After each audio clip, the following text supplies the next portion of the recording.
Ayan mga idol, at welcome back ulit sa ating munting channel. Ito nga pala ang kusinero ng barangay na bumabati sa inyo ng magandang araw at magandang buhay sa inyong lahat. Ayan mga lord, at syempre ang ating recipe ngayon ay napakasarap at ang walang iba kundi ang chicken dinuguan mga idol. So ayan, meron nga pala tayo rito isang chicken breast na malaki at hiniwa na natin sa pang dinuguan style, at syempre hindi na natin tinanggalan ng balat para medyo may taba-taba rin ang ating chicken dinuguan. At ayan, hiniwa natin ng medyo maliliit na pa-cubes mga idol. Ayan.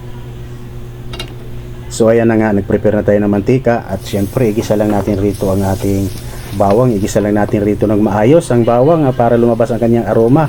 Ayan, at kasama ang kanyang luya. Ayan, syempre kailangan may luya ang ating chicken dinuguan para maging mabango at hindi magiging malansa ang ating dinuguan. So ayan, nilagay na natin ang ating sibuyas. Ayan, syempre kasama na rin yung laurel. Igisa na natin ang ating pampa-aromatics para maging masarap at mabango ang ating chicken. So ayan, nilagay na natin ang ating chicken breast.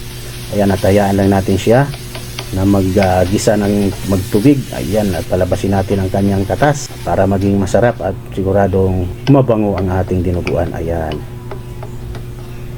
So ayan mga idol, at naglagay na rin tayo ng tanglad, pero kung wala po tayong tanglad, huwag na natin pilitin na maglagay. So kung may nabili tayo, lalo kung marami tayong tanglad sa ating kapitbahay, at syempre maglagay tayo mga idol dahil isa yan sa mga nagpapasarap sa ating dinuguan.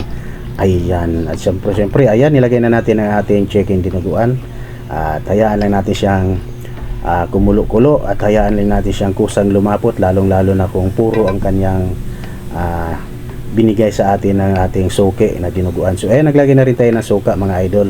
Ayan, atakipan lang natin ng mga ilang minuto at pagkalipas nyan, ayan na, at medyo malapot na mga lods ang ating chicken dinuguan na talaga namang napakabango. So ayan, dahil kulang sa timplada, nag-additional pa tayo rito ng konting rock salt. At syempre tikman mo muna mga idol bago tayo magdagdag ng ating panimpla. So ayan, optional, pwede rin tayo magdagdag ng konting asukal. So ako nagdadagdag ako ng konting asukal, mga kalahating kutsara siguro. So depende sa dami ng ating niluluto. Ayan mga lods. Ayan, at paluto na at talagang okay ang lapot at tama at puro ang binigay sa atin. So mayroon kasing nagbibigay na hindi puro, may halo yata ng tubig. So doon naman sa mga hindi lumalapot, pwede tayong mag-additional ng cornstarch mga lods. Ayan. So ayan, luto na ang ating chicken dinuguan na talaga namang sulit at napakasarap. Ayan, at maraming salamat muli sa inyong lahat mga idol sa ating panonood sa ating vlog sa araw na ito. Ayan.